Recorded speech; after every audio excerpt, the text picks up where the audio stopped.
What's up, everyone? My name's Chris Marshall with my boy, Frank G. We are the hosts of Build Your Empire podcast. Frank G, tell the people what we do.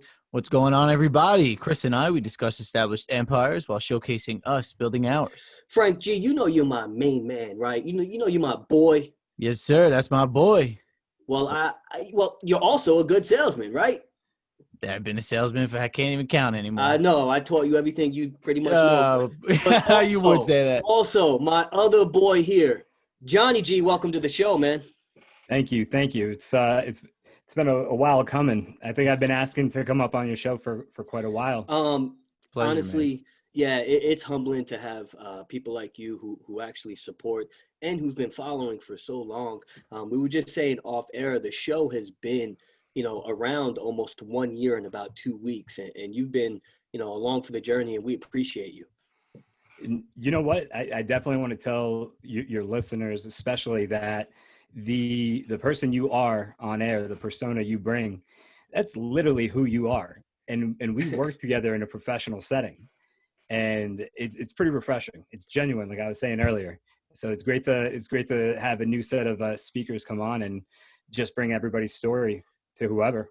And that's what it is, right? I mean, the show is founded on everybody ultimately wants the same destination. We're all just taking different paths. And we're fortunate that we work at a company where I can show my individuality, where Frank over there, you work for a company where you have to be more polished and conserved. And ultimately we all sell just in different ways. Yeah, absolutely. I mean, I have to walk into the office with a suit on. It's a $3,000 suit though. Looking fresh and whatnot, but it still feels good. I do have control of what I can and can't do, what clients I bring in. But I just wanted to say, apparently, John, you know me as from back in the day, Frank Beanbag G. That's right. Oh man, it's been a while, huh? That's like Frankie Bags. That might be the 5th episode, man.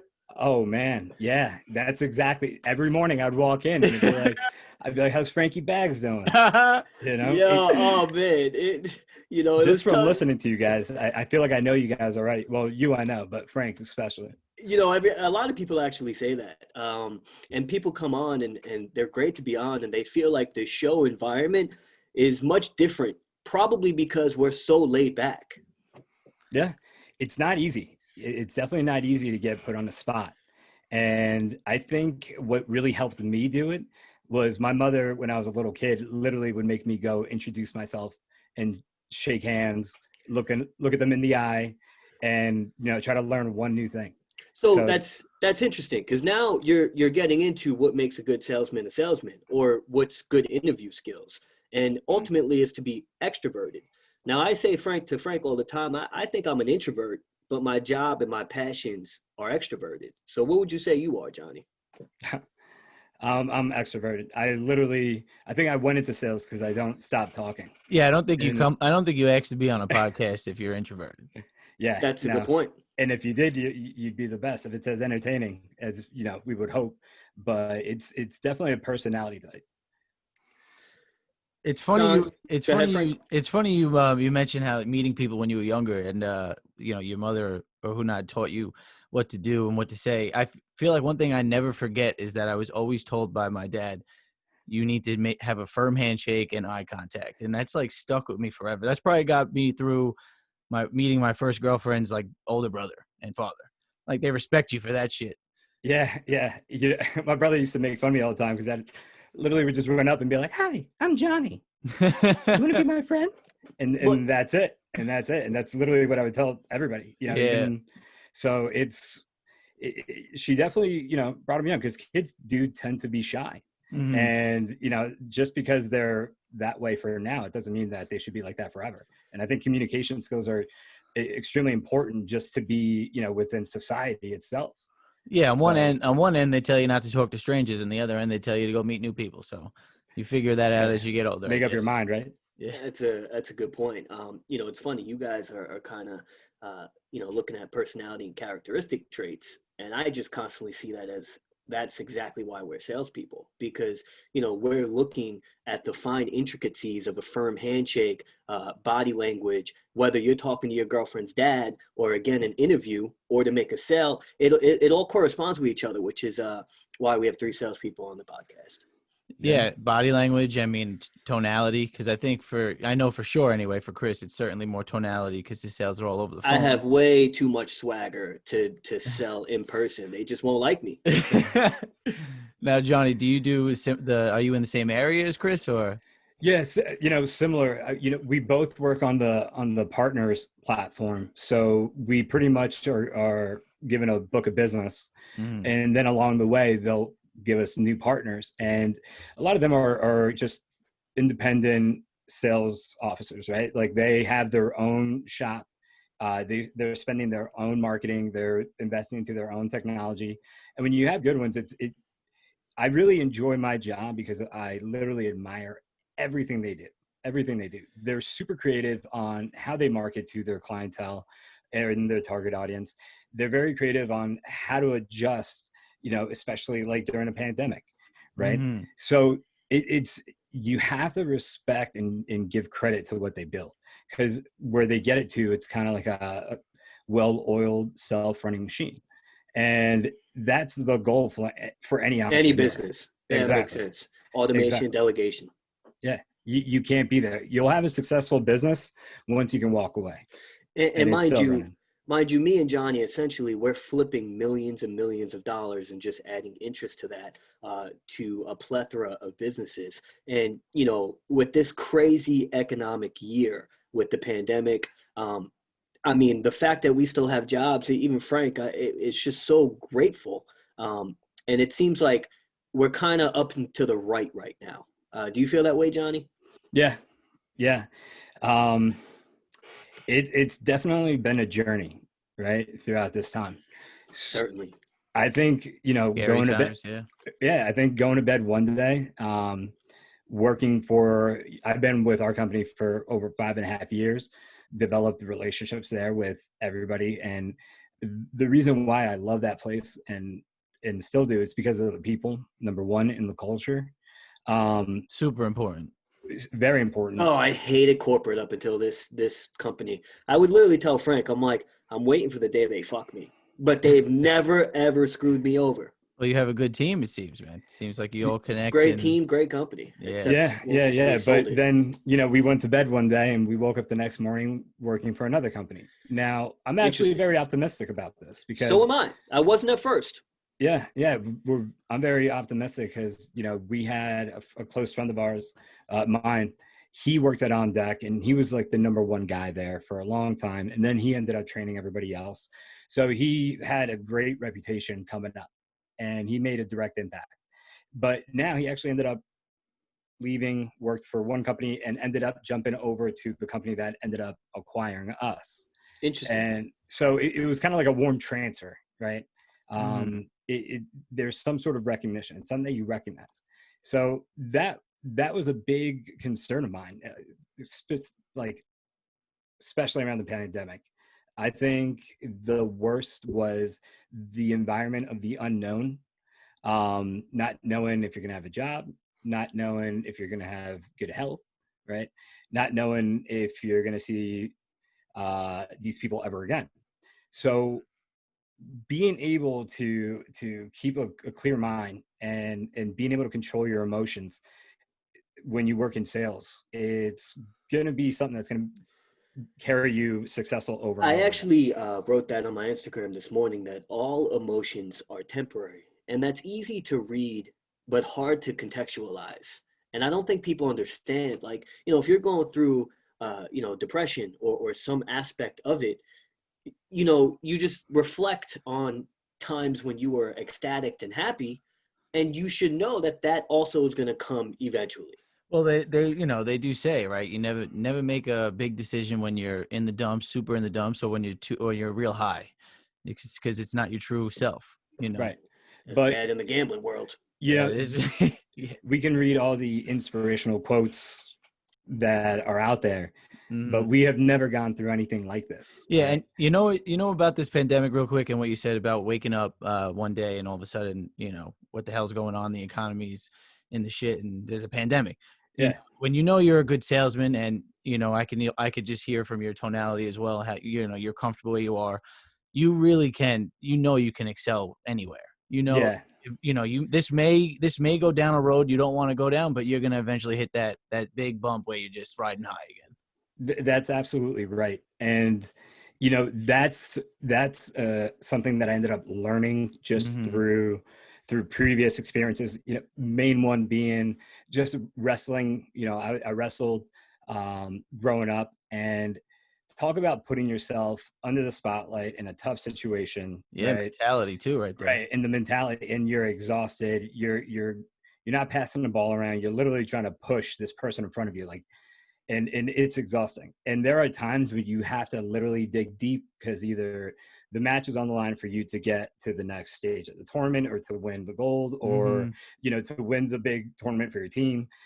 And having the ability that young to learn how to control my emotions Yep. and my nerves. Because I'll tell you right now, my first year of wrestling, and I'll never forget it, my very first match, I thought I was going to die. You probably weren't you probably weren't there with the training. It's extremely difficult. Yeah. I had like anxiety. My whole body was shaking out of control. Yeah, because it's my all you. nerves. It's all the spotlight's all you. Yeah. That was my very first time, and I'll never forget that. I literally started crying in the middle of the mat, right? Yeah. So I was that day, I literally said, okay, I can do this, let's move on. And I did not win one single match for a whole straight Did you really year. cry in the middle of your first match? Oh yeah. Yeah. I mean, I tell you what. I was waiting for this comment, bro. I gave a huge advantage to the opposition. Yeah, but you know what? I ended up actually having a pretty good, successful career moving forward, but that's because that moment stuck with me. That moment in time stuck with me. That's because everything compounds, and it builds your character. Truly. One of the I think greatest lessons I learned, at least in sales, is envy. Right? The first 3 years of my career, I would be jealous of the dude next to me who crushed it, who's going to get a huge paycheck while I got nothing. And then I realized that it's all numbers. It's going to come around. Yeah, you can't be envious of. You just got to worry about what you got, what you could do, and then you're going to get there. That's for sure. I mean, if you're already thinking of that, you just got to work harder, and you have. Yeah, it can be easy to fall into that kind of trap, especially around the keeping up with the Joneses game, which is a dangerous game to play. And me growing up, I grew up in a small town in New Providence. Great place to grow up. It was mostly, Rhode Island? No, New Providence. I get that every time. No, New Jersey. New Jersey. Well, my first thought was departed here. Like, yeah. No, I do get that a lot though. But of course, from growing up around that area, my mother was from Costa Rica. I love Costa Rica. It's a beautiful Shout place. out Costa Rica. Yeah, me and my boy love Costa Rica.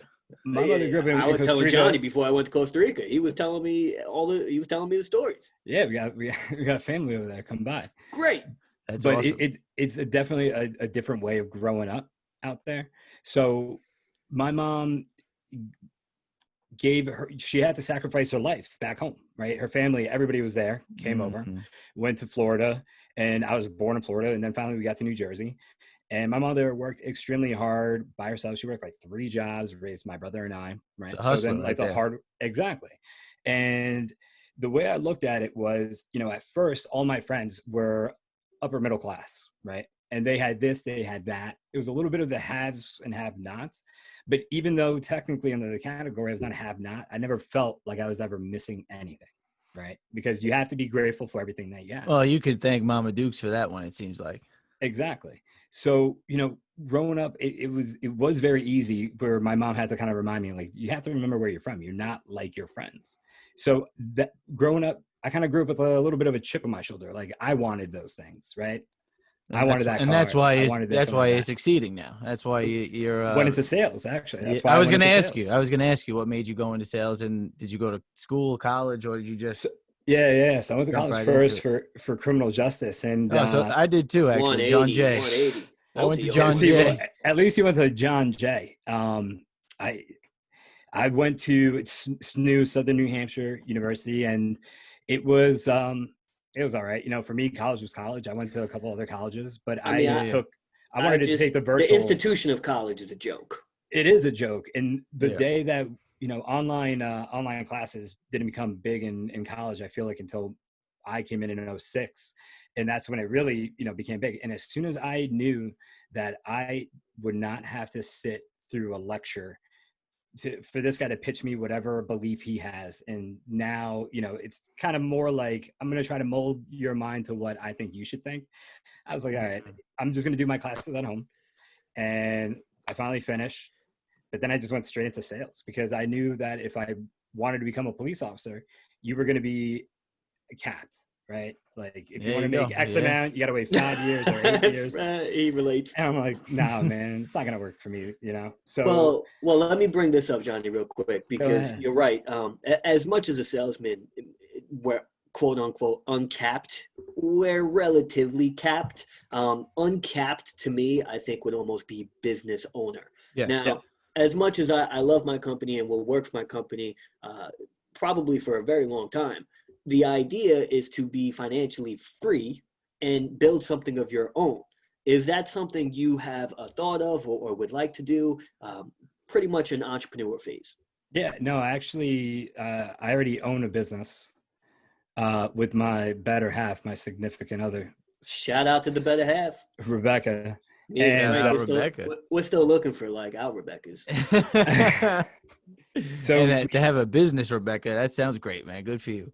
yeah. But it's always a challenge. Yeah. We Working with going your into business significant with other. it's tough. Yeah. But we work in the pet industry, so we do dog walking and boarding, and I love it. Like, that to me and her was more of also like a passion project.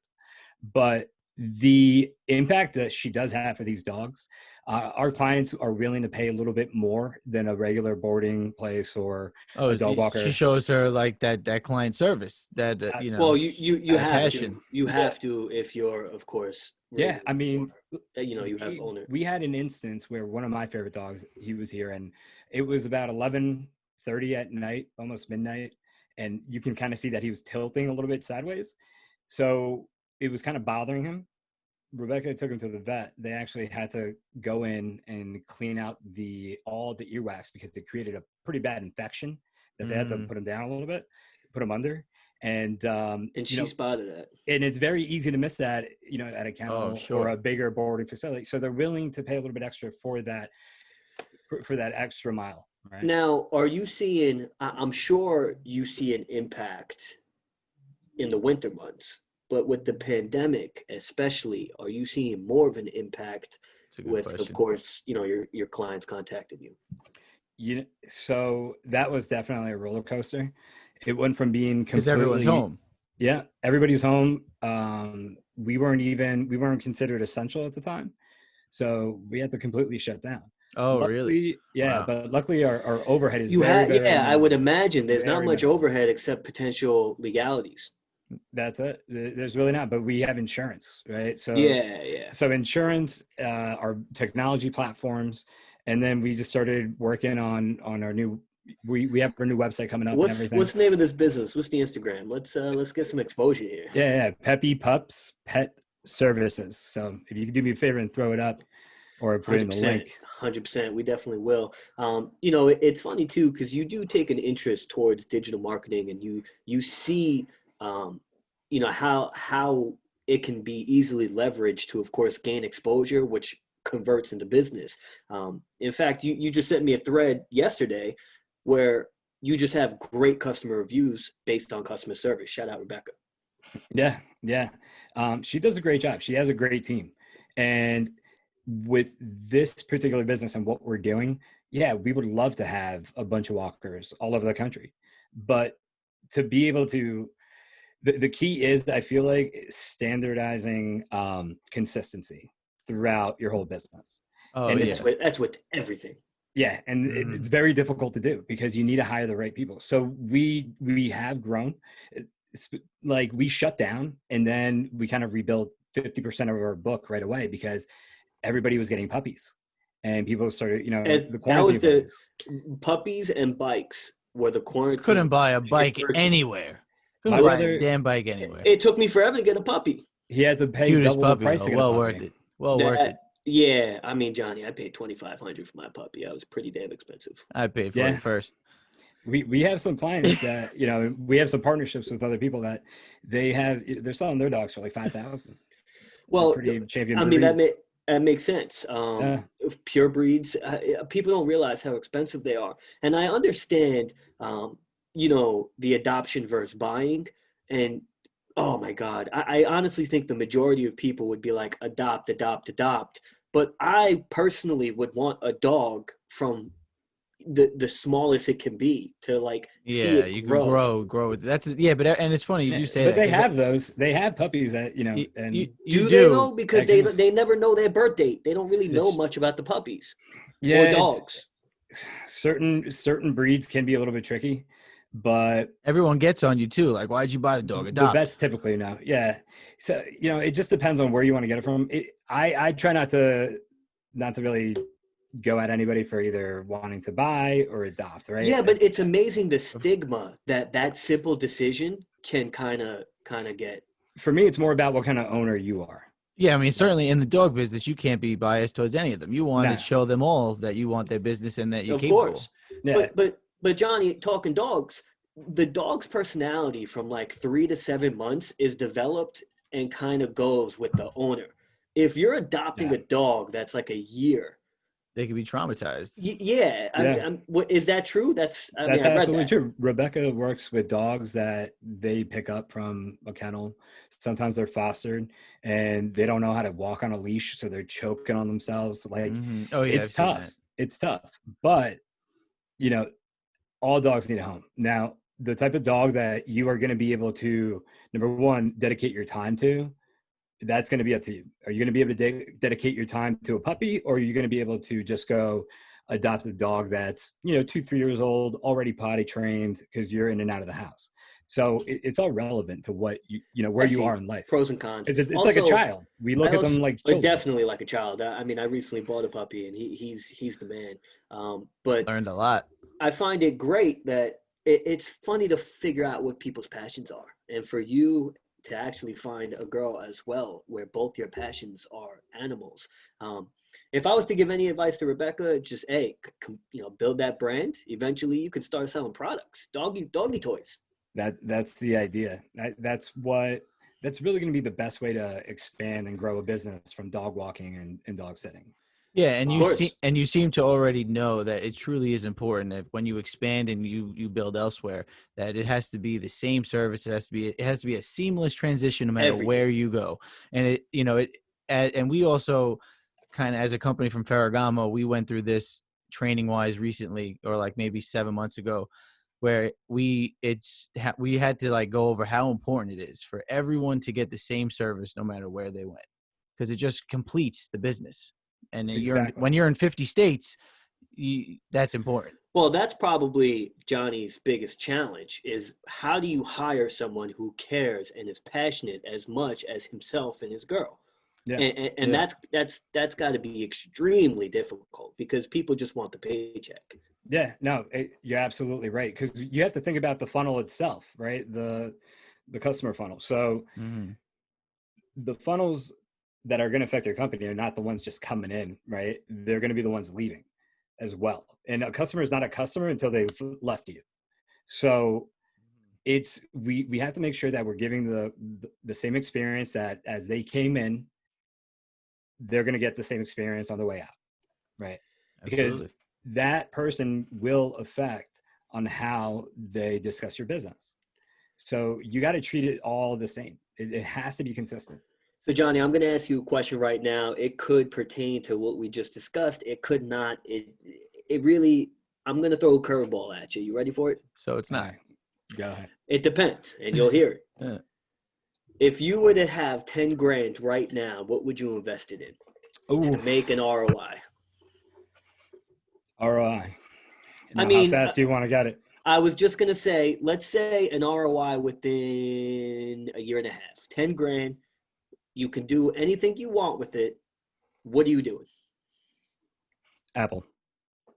That Investing, is stock hilarious. market. All right. So, Yeah, I'd probably we, put a 10 grand and go about my way in the so stock market right now. I hate Apple. I lost money on Apple. I just dumped all my Apple shares. I don't own one Apple product. But I tell you what, the last person I asked this question to, he was a CEO. He was chilling. Shout out Jared. And he said I would put all that money in Chase. And Chase shot up 20% since he said that.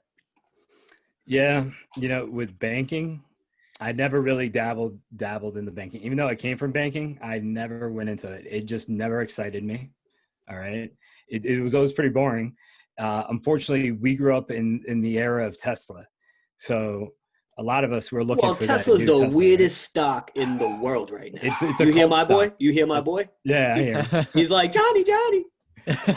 It's definitely more of a cult stock, but Apple, man, it literally, I've had nothing but success with Apple. I bought just recently, June 4th, I bought an option in Apple, and it gave me a return investment of $18,000 in 4 or 5 months. Ooh. That's a nice ROI right there. On a pandemic, again, to put that Yeah. in layman terms, the average American makes $40,000 a year. Right. And they're not saving that. That's for sure. They're not saving it. I mean, there's tons of variables that go into it. But this is where I think New Yorkers are just different. Mm-hmm. They're just different. They learn this knowledge quicker, utilize it, and just, I mean, we can just kind of move social classes quicker. It's what you do with information that's going to allow you to move forward, right? Absolutely. But that's why we have this show. We learn from everyone. But coming back to Apple, though, the reason why as well is their new laptops are being reviewed as probably the best laptop out there right now, especially for them. They have 5G that's just started, right? Like that, obviously it was a little bit too early because there just wasn't enough polls to come up. But that's going to be expanding. And then they have Apple Plus, the workouts.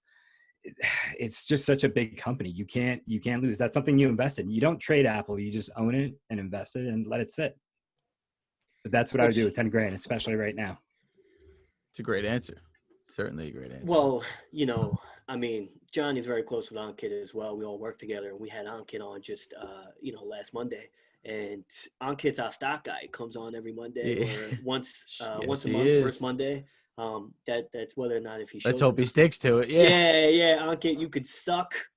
But he comes on and he gives us some valuable information. He makes us a good amount of cash. So that's what I really appreciate the culture in our office, right? You have a lot of bright individuals in that room. And if you just hear them out. All different aspects. It's crazy. Oh, my Lord. I had one guy who literally sat across from me, came up to me one day and said, "Hey, have you ever heard of Bitcoin?" I'm like, "No, get away from me. I'm not going to touch it." Because I knew about Silk Road. James? No, not James. Logan. I don't think you were there yet. That's my God, Frank. And so it was like Ethereum and Bitcoin. Bitcoin was like $2,200 at the time. So, I dumped in about 8,200, and the day I cashed out was really scary because Gemini was not allowing me to cash out. And then I ended up giving Logan a great big hug and a kiss, and he's my brother for life. So James has been telling me to get into Bitcoin since, probably 6,000 of this year. And every time I get scared. Every time I buy it, it goes down. I quickly sell it. I lose $40. It's 24/7. It's 24/7. Yeah, it scares the shit out of me. But today I actually put 3,500 in it. And as soon as I put 3,500 in it, stock market took a dump, and now I'm down money. And this is why I pull out. It's just I can't sell something I truly can't explain the value to, right? Which is Bitcoin.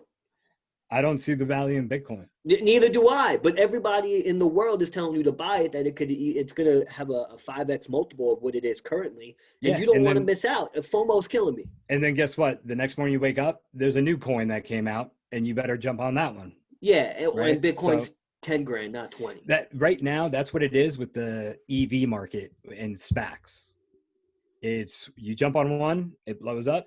You take those So- funds, you bring it to another. So, John, the only thing why I would say I have a little more confidence in Bitcoin is because major companies like PayPal are now getting into the actual Bitcoin, which is why it's rising. But that's what I don't understand. And I don't mean to cut you off. That's what I don't understand, because Bitcoin was made, right, to avoid the major companies the blockchain. Exactly, the third party with the fees and everything. That makes sense. Right? To keep it away from the government. Like if you remember, Silk Road was a website, and this guy went to jail because people were able to buy and deal drugs from it, go hire hitmen from it, and they were all paying through Bitcoin. So Bitcoin was created to be like a shadow currency. Yeah, I mean, essentially, to put it in layman's terms for the listeners, real estate, instead of you going through X, Y, and Z to buy a house and paying X, Y, and Z, you could just literally pay with the owner on the blockchain. The only reason why, again, though, I also feel a little confident as Bitcoin is because when 2000 came around and you had the .com era and you had Google and Yahoo and Ask Jeeves and all these, these infrastructures and Right. institutions, only a few made it out. Right now, you have the same current situation. Bitcoin seems to be in the lead by far. Let me ask you one question. Sure. And if you can answer this, I'll buy as much Bitcoin tomorrow. All right. Who created Bitcoin? I don't know, but I tell you what. Nobody knows, man. Well, Nobody knows. That's the problem. I was gonna answer. In fact, I think you even said it earlier. Gemini. I mean, those two twin brothers. No, they did a platform. That's a platform. Nobody knows who created. They think it's a gentleman in Japan, and he's not even taking credit for it. Nobody's taking credit for creating Bitcoin. Hey, you created Bitcoin. No, I didn't. So it just shows me that I can be whatever I want in America, right? You can be literally whatever you want. Yes, sir. Well, that's why we're the best country in the world. Johnny, as you can see, the time's coming down. We've been on for about 35 minutes. We really appreciate you having you on. I mean, you were great. No, man, I appreciate you, having me on. I literally feels like it was just yesterday that you guys started, and that's what caught my attention. Because you have a Consistent. it's consistent. Yeah. Like, people don't understand how hard it is to do what you guys do, and people give up. That's the problem with this generation. People give up too easily because they're just so used to everything on demand, and consistency is key. And you guys have definitely kept it up. So, keep it going, because I love listening to you guys. I told Frank, I'm like, hey man, if we do this, we have to. I mean, we created 4 podcasts before we started this one and actually learned about it. And a trip and a half. But I told him, I'm like, this is a 3 to 5 year project. Yeah. And to be honest, Johnny, people like you also make this worth it. And I mean, we essentially, we changed this show up a few times, and we want people like you on all the time. We want to hear your story. We want to see how your mindset is. We want to see how you're building. We want to give the audience that, that knowledge as well. So thank you. I feel like that's what makes you somebody, right? It's what you do with your life and your journey. You set a vision, you set a goal, and once you reach it, you achieve it, you're somebody. But just because you don't have a million followers, that doesn't mean, you're somebody to me. But that's why I'm in sales, because I love listening to everybody's story, right? And you learn. That's it. You take in the knowledge. I think we may have to title this one 3 Sales Guy and a Puppy. I tell you, I think that could attract some listeners. Like, what? Well, Johnny, we wish you nothing but success, man. We may have you on, who knows, probably again in the future, right? I love it, guys. I love it. It's episode 92, maybe 162. You come back on, see how the puppy business is doing post-pandemic. But either way, we thank you. And Frank G, you're the man. But right now, you're Frank Bags. Man, I'll take it because of Johnny, man. He knew from episode 5. But shout out everybody listening. You're not allowed to call me Frankie Bags, though. We out. Peace.